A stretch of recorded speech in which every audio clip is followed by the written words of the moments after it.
સ્કંદ પુરાણની કથાને આગળ વધારીએ. ભાગ 64. સ્થાનના વાયવ્ય કોણમાં સુવર્ણના બંને તટ પર શ્રી રામેશ્વર અને કામેશ્વરની સ્થાપના કરી. એ બધી વિધિઓનું પાલન કરીને તેઓ પોતાની પત્ની સાથે સીતાની સાથે રાત્રે તે નદીના તટ પર સૂતા. જ્યારે અડધી રાત થઈ ત્યારે બધાના સૂઈ જવા છતાં પણ ધર્મવત્સલ શ્રીરામ એકલા જાગતા રહ્યા. તે સમયે તેમને કોઈ સ્ત્રીના રડવાનો અવાજ સંભળાયો. તે કરુણાજનક વાતો કહી કહીને વિલાપ કરી રહી હતી. શ્રીરામે તત્કાળ ગુપ્તચર મોકલીને તે સ્ત્રીની તપાસ કરાવી. કરુણાજનક સ્વરે આક્રંદ કરતી તે સ્ત્રીને જોઈને રામના દૂતોએ પૂછ્યું કે સુંદરી, તમે કોણ છો? દેવી છો કે દાનવી? કોણ તમને કષ્ટ આપ્યું? કોણે તમારું ધન લૂંટી લીધું કે જેનાથી વ્યાકુળ થઈને તમે વારંવાર કઠોર શબ્દોનું ઉચ્ચારણ કરીને રડો રહ્યો છો? સાચું કહો રાજા, શ્રીરામ તમારા સમાચાર પૂછે છે. તે સ્ત્રીએ જવાબ આપ્યો કે દૂતો તમારા સ્વામીને જ મારી પાસે મોકલી આપો, જેથી હું મારી માનસિક વ્યથા તેમને કહીને શાંતિ પ્રાપ્ત કરી શકું. બહુ સારું કહીને દૂત પાછા ફર્યા અને તેમણે રામચંદ્રજી પાસે જઈને બધી વાત કહી. દૂત બોલ્યા, ભગવાન, તે સ્ત્રીએ કહ્યું છે કે રામચંદ્રજી જ મારા દુઃખનું નિવારણ કરી શકે છે, તેથી તમારું કલ્યાણ થાઓ, તમે તેમને મોકલો. આ સાંભળીને રામચંદ્રજી તરત ત્યાં ગયા અને દુઃખથી સંતપ્ત તે દુઃખી સ્ત્રીને જોઈને તે સ્વયં પણ દુઃખી થઈ ગયા. તે સમયે તેમણે બે હાથ જોડીને પૂછ્યું કે શુભે, તમે કોણ છો? કોની પત્ની છો? કોણ તમને દુઃખી કરીને વનમાં કાઢી મૂક્યા છે? કોણ તમારું ધન લૂંટી લીધું છે? આ બધું મને જણાવો. તેમને આ પ્રમાણે પૂછવાથી તે સ્ત્રીએ મધુરવાણીમાં પ્રેમપૂર્વક રામચંદ્રજીનું સ્તવન કર્યું. હે પરમાત્મન, આપ સનાતન પરમેશ્વર અને સર્વના દુઃખ હરનાર છો. જેના માટે આપનો અવતાર થયો છે તે કાર્ય પૂરું કરી લીધું. રાવણ, કુંભકર્ણ, મેઘનાથ, ખર, દૂષણ, ત્રિશિરામ, મારીચ અને અક્ષયકુમાર વગેરે અસંખ્ય ભયાનક રાક્ષસોને આપે યુદ્ધમાં પરાસ્ત કર્યા છે. હે લોકેશ, હું આપની ઉત્તમ કીર્તિનું વર્ણન શું કરી શકું? જ્યારે સાક્ષાત બ્રહ્માજી આપની નાભીથી પ્રગટ થયેલા કમળમાંથી ઉત્પન્ન થયા છે અને જેમ વડના બીજમાં ઘેઘૂર વટવૃક્ષ સ્થિત છે તે પ્રમાણે તેમના આ સંપૂર્ણ વિશ્વને આપના ઉદરમાં વિરાજમાન દેખાયું છે. હે શ્રીરામ, સંસારમાં રાજા દશરથ તથા આપના માતા કૌશલ્યા ધન્ય છે. જેમનાથી આપ પ્રગટ થયા છો તે કુળ ધન્ય છે. જેમાં આપ સ્વયં પધાર્યા છો તે અયોધ્યા નગરી ધન્ય છે. જેને આપની જન્મભૂમિ હોવાનું ગૌરવ મળ્યું છે તે લોકો ધન્ય છે. જે આપના શરણમાં રહે છે તે મહર્ષિ વાલ્મીકી ધન્ય છે, જેમણે મુખ્ય બ્રાહ્મણોને માટે પોતાની બુદ્ધિ વડે ભાવિ રામાયણની રચના કરી. આપના દ્વારા રઘુકુળ અત્યંત પવિત્ર થઈ ગયું છે. સંસારમાં જે સાધારણ રાજા હોય છે તેણે પણ બધા લોકો ભગવાન વિષ્ણુનો અંશ સમજે છે, પરંતુ આપ તો પોતાના અનુપમ ગુણોથી સુશોભિત સ્વયં સાક્ષાત વિષ્ણુ છો. લોકહિતનું કોઈ પણ કાર્ય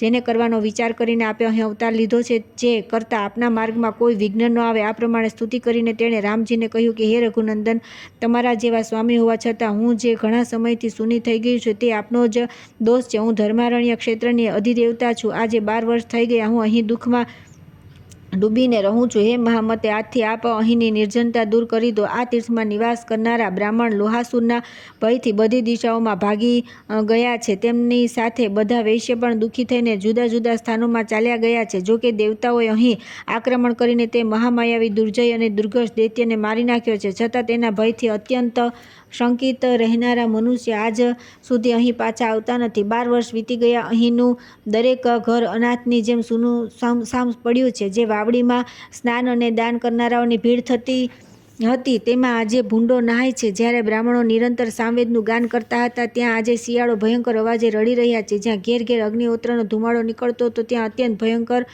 દાવાનળ ધુમાડા સાથે દેખાય છે. જે સભા મંડપમાં મંત્ર જાપ કરનારા બ્રાહ્મણ બેસતા હતા ત્યાં હવે ગાય, રીંછ અને કાંટાવાળા જંગલી જંતુઓ વગેરે બેસે છે. અહીં જે ઊંચી યજ્ઞ વેદીઓ ચારે બાજુ બનાવેલી હતી હવે ત્યાં રાફડાની માટીના ઢગલા ખડકાઈ ગયા છે. હે નૃપશ્રેષ્ઠ શ્રીરામ, હવે મારા નિવાસસ્થાનની આ દશા થઈ ગઈ છે. અહીંથી જે બ્રાહ્મણો ચાલ્યા ગયા તેનું મને ઘણું દુઃખ છે. હે નરેશ્વર, મને આ સંકટગ્રસ્ત પરિસ્થિતિમાંથી ઉગારો. આ સાંભળીને રામચંદ્રજી બોલ્યા કે તમારા બ્રાહ્મણો ચારે દિશામાં ચાલ્યા ગયા છે. હું ન તો તેમની સંખ્યા જાણું છું કે ન તેમના નામ ગોત્ર સાથે મારો પરિચય છે. તેથી તેમની જાતિ અને ગોત્ર વિશે તમે યથાર્થ રૂપે જણાવો, જેથી તે બધાને અહીં લઈ આવીને હું તેમને તેમના સ્થાને ફરી વસાવું. શ્રી માતા બોલી કે હે નરેશ્વર, બ્રહ્મા, વિષ્ણુ અને શિવે જેમને અહીં સ્થાપિત કર્યા હતા તે વેદોના પારંગત વિદ્વાન બ્રાહ્મણ 18,000 હતા. ત્રણેય વેદોની વિદ્યામાં તેમની મોટી ખ્યાતિ છે. તે પ્રતિષ્ઠિત બ્રાહ્મણ 64 ગોત્રના છે. તેમની સાથે 36,000 વૈશ્ય હતા જે ધર્મપરાયણ, સદાચારી અને બ્રાહ્મણોની સેવામાં સંલગ્ન રહેતા હતા. જ્યાં સજ્ઞારાણીની સાથે રાજા વકુલાદિત્ય નામે પ્રસિદ્ધ ભગવાન સૂર્ય વિરાજે છે. જ્યાં બંને અશ્વિની કુમાર છે. જ્યાં ધનની પૂર્તિ કરનાર સાક્ષાત કુબેર છે. તે જ આ ધર્મારણ્ય ક્ષેત્ર છે જેની અધિષ્ઠાત્રી દેવી હું હું છું, હું અહીંની સ્વામીની છું. શ્રી સુતજી કહે છે કે તે સ્થાનનો આચાર અને ત્યાં રહેનારાઓનો જે કુળાચાર હતો તે બધી પ્રાચીન વાતો શ્રી માતાએ રામચંદ્રજીની આગળ નિવેદન કરી. તેની વાત સાંભળીને રઘુનાથજી પ્રસન્નતા થઈ.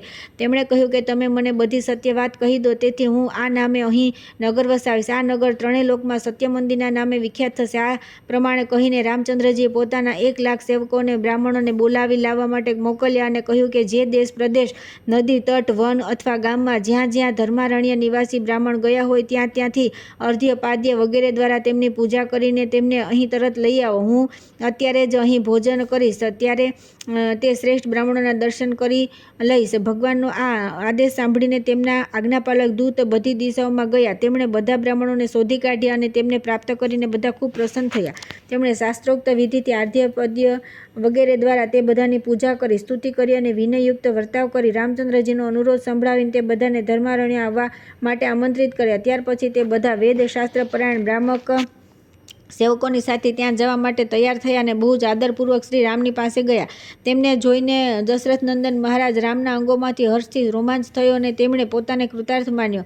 તેઓ ખૂબ ત્વરાથી ઊભા થઈને પગે ચાલીને બ્રાહ્મણોની સામે તેમને લેવા માટે ગયા અને ધરતી પર ઘૂંટણો ટેકવીને આનંદાશ્રુ વહાવતા બે હાથ જોડીને બોલ્યા કે હે બ્રાહ્મણો, હું બ્રાહ્મણોની કૃપાથી જ લક્ષ્મીપતિ છું, બ્રાહ્મણોની કૃપાથી જ ધરણીધર છું, બ્રાહ્મણોની કૃપાથી જ જગતપતિ છું અને બ્રાહ્મણોના પ્રસાદથી જ મારું નામ રામ છે. રામચંદ્રજીના આ પ્રમાણે કહેવાથી તે બ્રાહ્મણો બહુ પ્રસન્ન થયા. તેમણે જય જયકાર અને આશીર્વાદથી તેમનું સન્માન કરતા કહ્યું કે હે રઘુનંદન, આપ દીર્ઘાયુ થાઓ. શ્રી રામે તેમને ફરી પ્રણામ કરી, પાદ્ય, અર્ધ્ય અને આસન વગેરે દ્વારા તેમનો સત્કાર કર્યો અને દંડવત પ્રણામ કરી સ્તુતિ કરી. ત્યાર પછી હાથ જોડીને તેમના ચરણોમાં વંદન કર્યા. પછી વિચિત્ર પ્રકારના આસન અને સુવર્ણના આભૂષણો સમર્પિત કર્યા. અંગૂઠી, યજ્ઞોપવિત અને કાનના કુંડળ આપ્યા. એટલું જ નહીં, તેમણે શ્રેષ્ઠ બ્રાહ્મણોને જુદા જુદા રંગની 100 ગાય પણ આપી, જે વાછડા સાથે હતી અને તેમના સ્તન ઘડા જેવા હતા. ગાયોને વસ્ત્ર ઓઢાડવામાં આવ્યું હતું, ગળામાં ઘંટડીઓ બાંધી હતી, શીંગડા સોનાની અને ખરીઓથી ચાંદીથી મઢેલી હતી. તેમનો પૃષ્ઠભાગ તામ્રપત્રથી વિભૂષિત હતો અને દૂધ દોવા માટે દરેક ગાયની સાથે એક એક કાંસાનું પાત્ર હતું. ત્યાર પછી શ્રી રામ બોલ્યા કે હે બ્રાહ્મણો, હું શ્રી માતાની આજ્ઞાથી આ તીર્થનો જીર્ણોદ્ધાર કરીશ. તમે લોકો આ કાર્ય માટે મને આજ્ઞા આપો અને મારું દાન ગ્રહણ કરો. સત્પાત્રને દાન આપવું જોઈએ, અપાત્રને કંઈ અપાતું નથી, કેમ કે સુપાત્ર નૌકાની જેમ સદા પાર ઉતારે છે અને અપાત્ર લોઢાના પિંડની જેમ માત્ર ડૂબાડનાર છે. હે દ્વિજો, માત્ર જાતિથી બ્રાહ્મણના આવતા નથી, તેથી સાથે બ્રાહ્મણોચિત કર્મ પણ થવા જોઈએ. સંસારમાં કર્મનું બળ હોય છે. કર્મહીન બ્રાહ્મણને દાન આપવાથી ક્યાં ફળ મળે?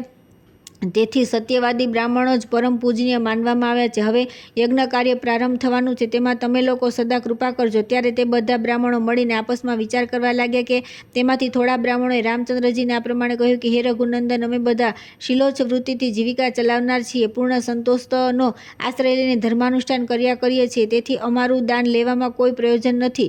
રાજાનું દાન બહુ ભયંકર છે, તેથી અમે ભયપ્રદ દાન લેવા ઈચ્છતા નથી. તે બ્રાહ્મણોમાં થોડા એકાહિત વ્રતવાળા હતા. તેઓ દિવસમાં એકવાર ભોજન કરતા હતા. કેટલાક અમૃત વૃત્તિથી રહેતા, માગ્યા વિના જે મળી જાય તેમાં સંતુષ્ટ હતા. થોડા કુંભીધાન સંજ્ઞાવાળા બ્રાહ્મણ હતા. તેઓ એક ગળાથી વધારે અનાજનો સંગ્રહ કરતા ન હતા. કેટલાક બ્રાહ્મણ યજન, યાજન, અધ્યયન, અધ્યાપન અને દાન તથા પ્રતિગ્રહ આ 6 કર્મોમાં તત્પર રહેતા હતા. તે બધા બ્રાહ્મણ બ્રહ્મ, વિષ્ણુ અને શિવ આ ત્રણેય મૂર્તિઓ દ્વારા સ્થાપિત કરેલ હતા. બધાના સ્વભાવ અને ગુણ અલગ અલગ હતા.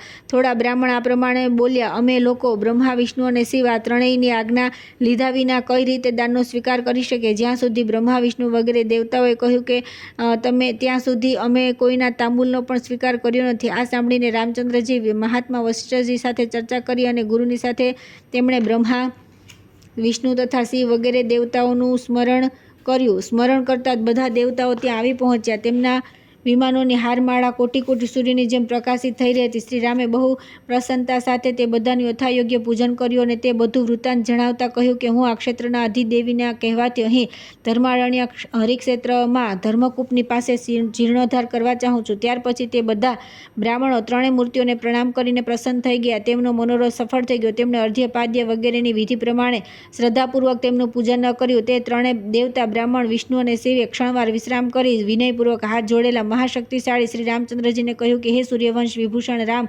તમે દેવદ્રોહી રાવણ વગેરે રાક્ષસોનો જે સંહાર કર્યો છે એનાથી અમે બહુ પ્રસન્ન છીએ. તમે આ મહાસ્થાનનો ઉદ્ધાર કરો અને મહાન સુયશ પ્રાપ્ત કરો. દેવતાઓની આજ્ઞા મળતા દશરથ નંદન રામચંદ્રજી બહુ પ્રસન્ન થયા અને બ્રહ્મા વગેરે દેવતાઓની સામે જ જીર્ણોદ્ધારના કાર્યનો પ્રારંભ કર્યો. તેમણે પ્રથમ મહાન પર્વત જેવી સુંદર વિશાળ વેદી બનાવડાવી. તેની ઉપર એકાનેક સુંદર બાહ્યશાળા, ગૃહશાળા તથા બ્રહ્મશાળાનું નિર્માણ કરાયું. તે શાળાઓમાં યથાસ્થાન ખજાનો અને ગૃહોપયોગી આવશ્યક વસ્તુઓનો સંગ્રહ કરવામાં આવ્યો. કોટી કોટી સોનામહોરો તથા રસ અને વસ્ત્ર વગેરેથી તે સ્થાનોને ભરી દેવામાં આવ્યા. તેમાં ધન, ધાન્ય, સમૃદ્ધિ અને સર્વ પ્રકારના ધાતુઓનો પણ સંગ્રહ કરવામાં આવ્યો. આ બધું કર્યા પછી શ્રીરામે બ્રાહ્મણોને દાન આપ્યું. તેમણે એક એક બ્રાહ્મણને માટે 10 દૂધ આપતી ગાયો આપી. તેમણે વેદવેતા બ્રાહ્મણના માટે 4,004 ગામ આપ્યા. બ્રહ્મા, વિષ્ણુ અને શિવ આ ત્રણેય દેવતાઓએ તેમને સ્થાપિત કર્યા. તેથી સંસારમાં ત્રૈવિધ નામે તેમની ખ્યાતિ થઈ. આ પ્રમાણે બ્રાહ્મણોને તે પરમ અદ્ભુત દાન આપ્યું. મંડળોમાં જે ઉત્તમ શૂદ્ર વેશ્યવૃત્તિથી જીવિકા ચલાવી રહ્યા હતા તેમની સંખ્યા 1.25 લાખ હતી. તે બધા શ્રી રામચંદ્રજીની આજ્ઞાનું પાલન કરનારા હતા અને માંડલિક કહેવાતા હતા. તે બધાને શ્રીરામ બ્રાહ્મણોની સેવામાં નિયુક્ત કર્યા. રામચંદ્રજીએ 2 ચામર અને ખડગ આપ્યા. પ્રતિષ્ઠા વિધિની સાથે પોતાના કુળના સ્વામી ભગવાન સૂર્યને સ્થાપિત કર્યા. 4 વેદોથી યુક્ત બ્રહ્માજીની સ્થાપના કરી. મહાશક્તિ શ્રીમાતા અને શ્રીહરિને પણ સ્થાપિત કર્યા. વિઘ્નોનું નિવારણ કરવા માટે દક્ષિણ દ્વારા તેમણે ગણેશજી તથા અન્ય દેવતાઓની સ્થાપના કરી. વીરવર રઘુનાથજીએ 7 માળના મંદિર બનાવડાવ્યા અને તેઓ નિયમ કર્યો કે જે કોઈ પણ અહીં શુભ અને માંગલિક કાર્ય કરે, પુત્ર થાય તો જાત કર્મ, અન્નપ્રાશન તથા મુંડન વગેરે કર્મ કરે. યજ્ઞ કર્મમાં લક્ષ હોમ અને કોટી હોમ કરે. વાસ્તુ પૂજા તથા ગ્રહ શાંતિ કરે તથા એવા મહોત્સવોના અવસર પર મનુષ્ય જે કંઈ પણ દ્રવ્ય, અન્ન, વસ્ત્ર, ગાય, સોનું, ચાંદી વગેરેનું દાન બ્રાહ્મણો, શૂદ્રો, દીનલોકો, અનાથો અને અંધ લોકો માટે આપે. તે સમય પહેલાં કાર્યની નિર્વિઘ્નતાપૂર્વક સિદ્ધ થાય એ માટે ભગવાન વકુલાદિત્ય અને શ્રીમાતાનો ભાગ કાઢે. જે મનુષ્ય મારી આજ્ઞાનું ઉલ્લંઘન કરીને વિપરીત આચરણ કરશે તેના તે કર્મમાં વિઘ્ન આવશે. આ પ્રમાણે કહીને શ્રીરામે પ્રસન્નચિત્તે દેવતાઓની વાવડીઓ, સુંદર કોટ, કિલ્લાના ઉપકરણો, પહોળા માર્ગ અને ગલીઓ, કુંડ, સરોવર, તળાવ, ધર્મવાપી તથા અન્ય દેવનિર્મિત કુવાઓનું પુનર્નિર્માણ કરાવ્યું. આ પ્રમાણે મનોરમ ધર્મારણ્યમાં આ બધી વસ્તુઓનું વિસ્તારપૂર્વક નિર્માણ કરાવીને શ્રી રઘુનાથજીએ તેમને ત્રિવિદ્યાના મુખ્ય વિદ્વાનોને સોંપી દીધા. શ્રી રામચંદ્રજીનું શાસન ત્યાં તામ્રપત્ર લખીને રાખવામાં આવ્યું. જે આનો લોપ કરશે તેના પૂર્વજો નરકમાં પડશે અને આગળ તેની વંશવૃદ્ધિ નહીં થાય. ત્યાર પછી શ્રી રામે પવનપુત્ર હનુમાનજીને બોલાવીને કહ્યું કે મહાવીર વાયુકુમાર, તમારી પણ પૂજા થશે. તમે આ નક્ષત્ર ક્ષેત્રની રક્ષા માટે અહીં નિવાસ કરો. હનુમાનજીએ પ્રણામ કરી પ્રભુની આજ્ઞાને શિરોધાર્ય કરી. આ પ્રમાણે તે તીર્થોનો જીર્ણોદ્ધાર કર્યો. માતાની પૂજા કરી તેઓ બીજા તીર્થમાં જવા માટે તૈયાર થયા. બ્રહ્મા વગેરે દેવતાઓ પણ શ્રી રામને આશીર્વાદ આપીને પોતપોતાના લોકમાં ચાલ્યા ગયા. ત્યાર પછી આવે છે રામ નામનો મહિમા, કલયુગનો પ્રભાવ તથા ધર્મારણ્ય ક્ષેત્રના મહાત્મય શ્રવણનું ફળ.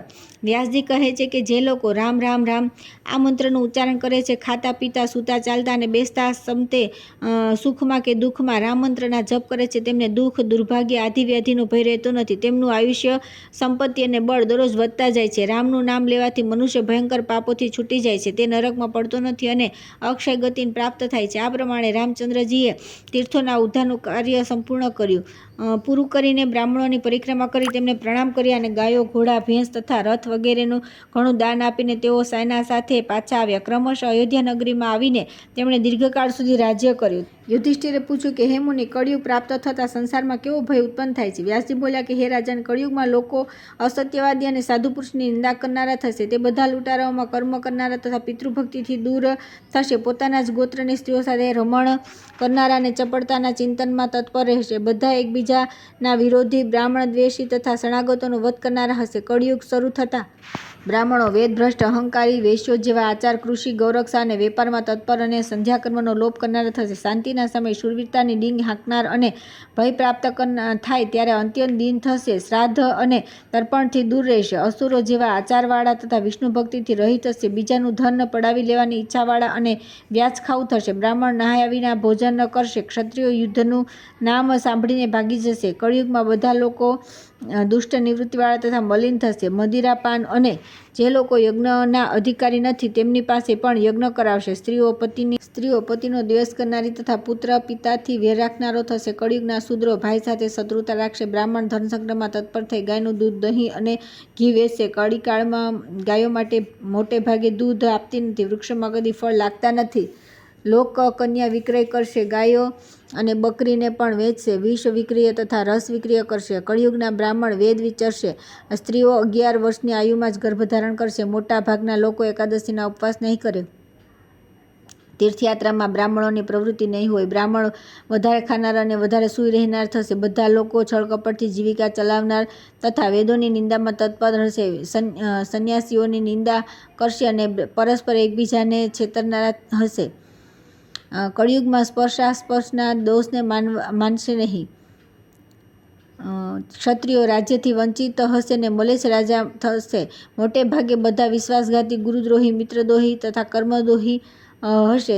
મહારાજ, કળિયુગમાં આવતા 4 વર્ણના લોકો એક થઈ જશે. આ મારી વાત અન્યથા ખોટી નહીં પડે. કળિયુગ આવતા જ બધા બ્રાહ્મણો સ્થાનભ્રષ્ટ થઈ જશે. તેઓ બળવાન પક્ષની સાથે રહેશે અને પક્ષપાતી તથા વેદભ્રષ્ટ થશે. પ્રાચીન કાળમાં બ્રહ્મા, વિષ્ણુ અને શિવ વગેરે દેવતાઓએ ધર્મારણ્ય તીર્થને સ્થાપિત કર્યું હતું. સતયુગમાં આ તીર્થનું નામ ધર્મારણ્ય, ત્રેતામાં સત્યવંતી, દ્વાપરમાં વેદભવન અને કળિયુગમાં માહેરેક થયું. જે મનુષ્ય શ્રદ્ધાપૂર્વક સર્વ પાપોનો નાશ કરનાર ધર્મારણ્ય મહાત્મયને સાંભળે છે તે મન, વાણી અને શરીરથી થનારા ત્રિવિધ પાતકોનો નાશ કરી દે છે. એકવાર આ મહાત્મય સાંભળવા અથવા કીર્તન કરવાથી સર્વ પાપોનો નાશ થઈ જાય છે. સ્ત્રી હોય કે પુરુષ, જે ભક્તિપૂર્વક આ મહાત્મ્યને સાંભળે છે તે કદી નરકના દર્શન કરતો નથી. હે શ્રેષ્ઠ પુરુષ, પવિત્રીચિતે આ પુરાણના ગ્રંથને કોઈ ઉત્તમ સ્થાનમાં મૂકીને રેશમની વસ્ત્ર તથા ગંધમાળા વગેરેથી આ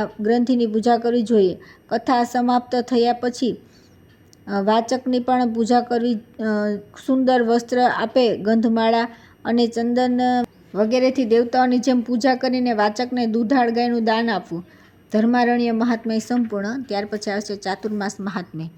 ચાતુર્માસ વ્રતનું મહાત્મય, સંયમ, નિયમ, દયા, ધર્મ તથા ચોમાસામાં અન્ન વગેરેના દાનનો મહિમા. નારદજી બોલ્યા કે હે દેવાધિદેવ, હવે હું શુભકારક ચતુર્માસ વ્રતને સાંભળવા ઈચ્છું છું. બ્રહ્માજીએ કહ્યું કે હે દેવર્ષે, એ ભગવાન વિષ્ણુ સર્વને મોક્ષ આપનાર તથા ભવસાગરથી પાર ઉતારનાર છે. તેમના સ્મરણ માત્રથી મનુષ્ય સર્વ પાપોથી મુક્ત થઈ જાય છે. સંસારમાં મનુષ્ય જન્મ દુર્લભ છે. એમાં પણ ઉત્તમ ગુણ જન્મ લેવો તે અતિ દુર્લભ છે. કુળવાન હોય તો તેના માટે દયાળુ સ્વભાવ હોવું વધારે કઠિન છે. આ બધું હોવા છતાં પણ કલ્યાણકારી સત્સંગ પ્રાપ્ત થવો તેનાથી પણ વધુ દુર્લભ છે. જ્યાં સત્સંગનો મહિમા નથી, વિષ્ણુની ભક્તિ નથી અને વ્રત નથી, ત્યાં કલ્યાણની પ્રાપ્તિ દુર્લભ છે. ખાસ કરીને ચાતુર્માસમાં ભગવાન વિષ્ણુનું વ્રત કરનાર મનુષ્ય શ્રેષ્ઠ માનવામાં આવે છે. બધા તીર્થો, દાન, પુણ્ય અને દેવસ્થાન ચાતુર્માસ આવે ત્યારે ભગવાન વિષ્ણુના શરણે રહે છે. જે ચાતુર્માસમાં શ્રીહરિને પ્રણામ કરે છે તેનું જીવન શુભ છે. સંસારમાં મનુષ્ય જન્મ અને ભગવાન વિષ્ણુની ભક્તિ એ બંને દુર્લભ છે. જે મનુષ્ય ચાતુર્માસમાં નદી સ્નાન કરે છે તે સિદ્ધિને પ્રાપ્ત થાય છે. જે ઝરણા, તળાવ અને વાવડીમાં સ્નાન કરે છે તેના હજારો પાપ તરત નષ્ટ થઈ જાય છે. પુષ્કર, પ્રયાગ અથવા કોઈ મહાતીર્થના જળમાં જે ચતુર્માસમાં સ્નાન કરે છે તેના પુણ્યની ગણતરી થઈ શકતી નથી. નર્મદા, ભાસ્કર ક્ષેત્ર, પ્રાચીન સરસ્વતી તથા સમુદ્ર સંગમમાં એક દિવસ પણ જે ચાતુર્માસમાં સ્નાન કરે છે તેનામાં લેશ માત્ર પાપ રહેતું નથી. જે ચાતુર્માસમાં એકાગ્રચિત્ત 3 દિવસ નર્મદામાં સ્નાન કરે છે તેના પાપના હજારો ટુકડા થઈ જાય છે. જે ગોદાવરી નદીમાં સૂર્યોદય સમયે ચાતુર્માસમાં 15 દિવસ સ્નાન કરે છે તે કર્મજન્ય શરીરનો ત્યાગ કરીને ભગવાન વિષ્ણુના ધામમાં જાય છે. જે મનુષ્ય તલ કે આંબળા મિશ્રિત જળથી અથવા બીલીપત્રના જળથી ચતુર્માસમાં સ્નાન કરે છે તેનામાં દોષ ક્ષેત્ર માત્ર રહેતા નથી. દેવાધિદેવ ભગવાન વિષ્ણુના ચરણોના અંગૂઠાથી પ્રવાહિત થનારા ગંગાજી સદા પાપનાશિની કહેવાય છે. ચતુર્માસમાં તેમનું આ મહાત્મ્ય વિશેષ રૂપે પ્રગટ થયું છે. ભગવાન વિષ્ણુનું સ્મરણ કરવાથી હજારો પાપ નષ્ટ થઈ જાય છે. તેથી તેમનું ચરણોદક ચતુર્માસમાં મસ્તક પર મૂકવામાં આવે તો તે કલ્યાણકારી થઈ જાય. ચતુર્માસમાં ભગવાન નારાયણ જળમાં સ્નાન કરે છે તેથી ત્યાં જ ભગવાન વિષ્ણુના તેજનો અંશ વ્યાપ્ત રહે છે. તે સમયે તેમાં કરેલું સ્નાન બધા તીર્થોથી અધિક ફળ આપનારું છે. હે નારદ, સ્નાન કર્યા વિના જે પુણ્ય કાર્ય કરવામાં આવે છે તે નિષ્ફળ છે. તેને રાક્ષસો ગ્રહણ કરતા નથી. સ્થાનથી મનુષ્ય સત્યને પામે છે. સનાતન ધર્મ છે. ધર્મથી મોક્ષરૂપી ફળ પ્રાપ્ત કરીને પછી મનુષ્ય દુઃખી થતો નથી. રાત્રે અને સંધ્યાન કાળે ગ્રહણ વિના સ્નાન ન કરવું, ગરમ પાણીથી સ્નાન ન કરવું જોઈએ. સૂર્યના દર્શનથી સર્વ કર્મોમાં શુદ્ધિ થઈ જાય છે. ચતુર્માસમાં જળની શુદ્ધિ વિશેષ રૂપે હોય છે. શરીર અસમર્થ હોય છે, ભસ્મ સ્નાનની તેની શુદ્ધિ થાય છે. મંત્ર સ્નાનથી ભગવાન વિષ્ણુના ચરણોદકથી અથવા ભગવાન નારાયણને આગળ ક્ષેત્ર, તીર્થ અને નદી વગેરેમાં જે સ્નાન કરે છે તેનું ચિત્ત શુદ્ધ થઈ જાય છે. ચતુર્માસમાં આનું વિશેષ મહત્વ છે. ચાતુર્માસમાં ભગવાનના શયન કર્યા પછી દરરોજ સ્નાનના અંતે શ્રદ્ધાયુક્ત અને પિતૃઓનું તર્પણ કરવું જોઈએ. આનાથી મહાન ફળની પ્રાપ્તિ થાય છે. નદીના સંગમમાં સ્નાન કર્યા પછી પિતૃઓ અને દેવતાઓનું તર્પણ કરીને જપ, હોમ વગેરે કર્મ કરવાથી અનફળની પ્રાપ્તિ થાય છે. પ્રથમ ભગવાન ગોવિંદનું સ્મરણ કર્યા પછી શુભ કર્મોનું અનુષ્ઠાન કરવું જોઈએ. એ ભગવાન ગોવિંદ જ દેવતા, પિતર અને મનુષ્ય વગેરે તૃપ્તિ રાખનાર છે. ચાતુર્માસ બધા ગુણોથી ઉત્કૃષ્ટ છે. સમય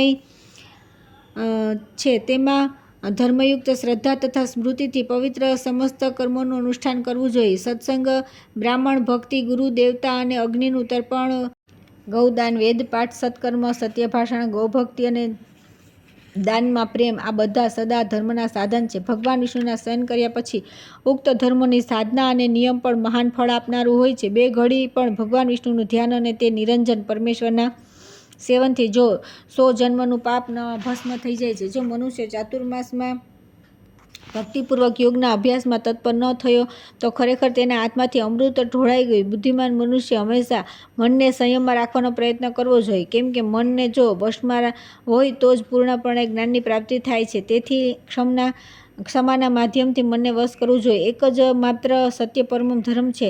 એ એક જ સત્ય તપ છે. માત્ર સત્ય જ પરમ જ્ઞાન છે અને સત્યમાં જ ધર્મની પ્રતિષ્ઠા છે. અહિંસા ધર્મનું મૂળ છે. તેથી અહિંસાને મન, વાણી અને ક્રિયા દ્વારા આચરણમાં લાવવી જોઈએ. બીજાના ધનનું અપહરણ અને ચોરી વગેરે પાપકર્મ મનુષ્ય માટે સદા વર્જિત છે.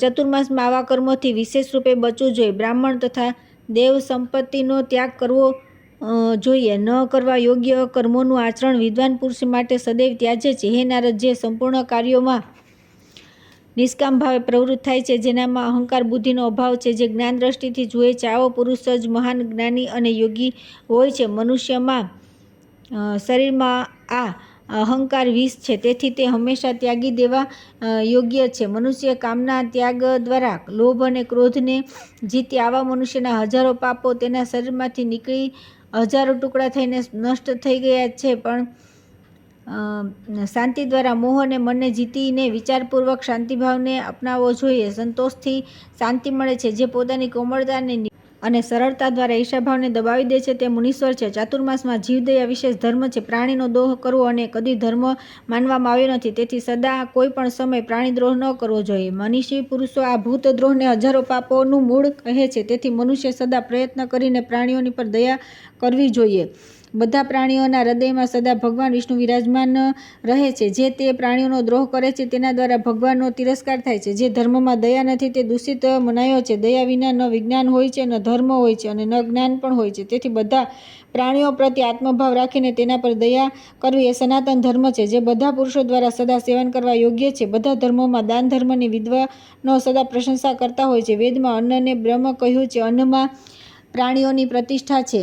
તેથી મનુષ્ય સદા અન્ન અને જળનું દાન કરવું. જળ આપનાર તૃપ્તિ અને અન્ન દાન આપનાર અક્ષય સુખને પામે છે. અન્ન અને જળ જેવું બીજું કોઈ દાન થયું નથી, ન થશે. મણિ, રત્ન, મૂંગા, ચાંદી, સોનું અને વસ્ત્ર તથા અન્ય વસ્તુઓમાં પણ દાનોનું અન્નદાન સર્વશ્રેષ્ઠ છે.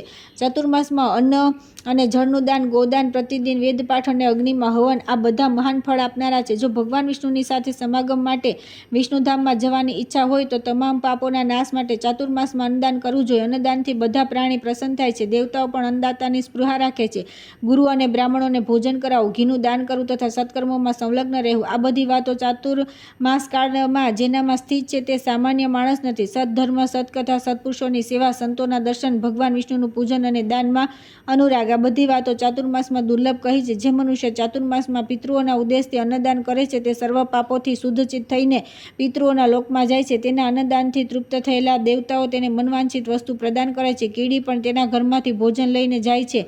અન્નદાન સર્વશ્રેષ્ઠ દાન છે. તેનો ન રાત્રિ નિષેધ છે, ન દિવસે. ચાતુર્માસમાં તે વિશેષ રૂપે પાપોનો નાશ કરનારું છે. શત્રુઓને પણ અન્ન આપવાનો નિષેધ નથી. ચાતુર્માસમાં દૂધ, દહીં અને મઠ્ઠાનું દાન મહાન ફળદાયી છે. જન્મકાળમાં જેનાથી આ શરીર પુષ્ટ થયું છે તે અન્ન અને દૂધનું દાન ઉત્તમ છે. શાક ફળ આપનાર મનુષ્ય ન કદી નરકમાં જાય છે અને ન યમલોકના દર્શન કરે છે. વસ્ત્ર આપનાર પ્રલયકાળ સુધી ચંદ્રલોકમાં નિવાસ કરે છે. જે ચાતુર્માસમાં ચંદન, અગરુ અને ધૂપનું દાન કરે છે તે મનુષ્ય પુત્ર પૌત્ર સહિત વિષ્ણુરૂપ થાય છે. ભગવાન વિષ્ણુના શયનકાળમાં ચાતુર્માસમાં જે મનુષ્ય વેદ વેતા બ્રાહ્મણને ફળોનું દાન આપે છે તે યમલોક જોતો નથી. જે ચાતુર્માસમાં ભગવાન વિષ્ણુની પ્રીતિ માટે વિદ્યાદાન, ગૌદાન અને ભૂમિદાન કરે છે તે પોતાના પૂર્વજોનો ઉદ્ધાર કરી દે છે. જે દેવતાના ઉદ્દેશથી ચાતુર્માસમાં ગોળ, મીઠું, તેલ, મધ, તીખા પદાર્થ, તલ અને અન્ન આપે છે તે તેના લોકમાં જાય છે. ખાસ કરીને ચાતુર્માસમાં મનુષ્ય અગ્નિમાં આહુતિ આપવી જોઈએ, બ્રાહ્મણોને દાન આપવું જોઈએ અને ગાયોની સારી રીતે સેવા પૂજા કરવી જોઈએ. ભવિષ્યમાં દાન આપવાની પ્રતિજ્ઞા ન કરતા તરત જ આપી દેવું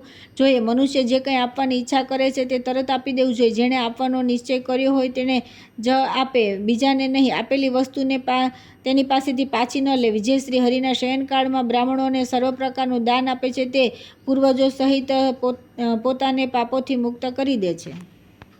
ત્યાર પછી આવે છે ચાતુર્માસમાં ઇષ્ટ વસ્તુનો પરિત્યાગ અને નિયમ પાલનનું મહત્વ. બ્રહ્માજી કહે છે કે મનુષ્ય સદા પ્રિય વસ્તુની ઈચ્છા કરે છે. તેથી જે ચાતુર્માસમાં ભગવાન નારાયણની પ્રીતિના માટે પોતાના પ્રિય ભોગોને પૂર્ણ પ્રયત્નપૂર્વક ત્યાગ કરે છે તેની ત્યાગેલી તે વસ્તુઓ તેને અક્ષય રૂપે પ્રાપ્ત થાય છે. જે મનુષ્ય શ્રદ્ધાપૂર્વક પ્રિય વસ્તુનો ત્યાગ કરે છે તેને અનંત ફળ મળે છે.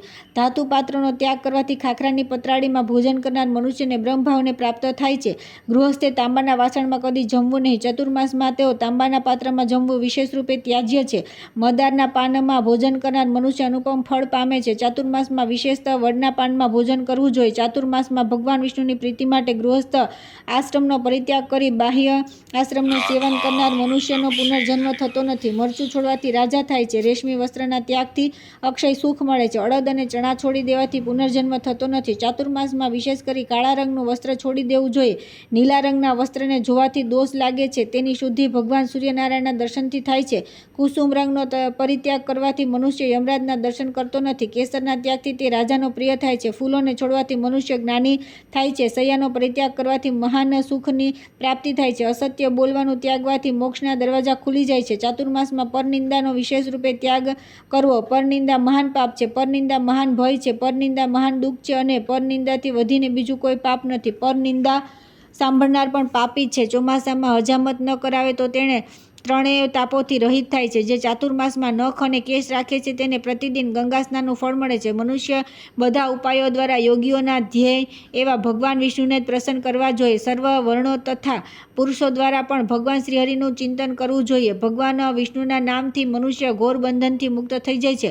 ચાતુર્માસમાં તેમનું સ્મરણ વિશેષ રૂપે કરવું જોઈએ. કર્ક સંક્રાંતિના દિવસે ભગવાન વિષ્ણુનું ભક્તિપૂર્વક પૂજન કરી પ્રશસ્ત તથા શુભ જાંબુના ફળોથી અર્ધ્ય આપવો જોઈએ. અર્ધ્ય આપતા સમયે એવા ભાવનું ચિંતન કરું, 6 મહિનાની અંદર જ્યાં ક્યાંય મારું મૃત્યુ થઈ જાય તો જાણે મેં પોતે જ પોતાની જાતને ભગવાન વાસુદેવના ચરણોમાં સમર્પિત કરી દીધો.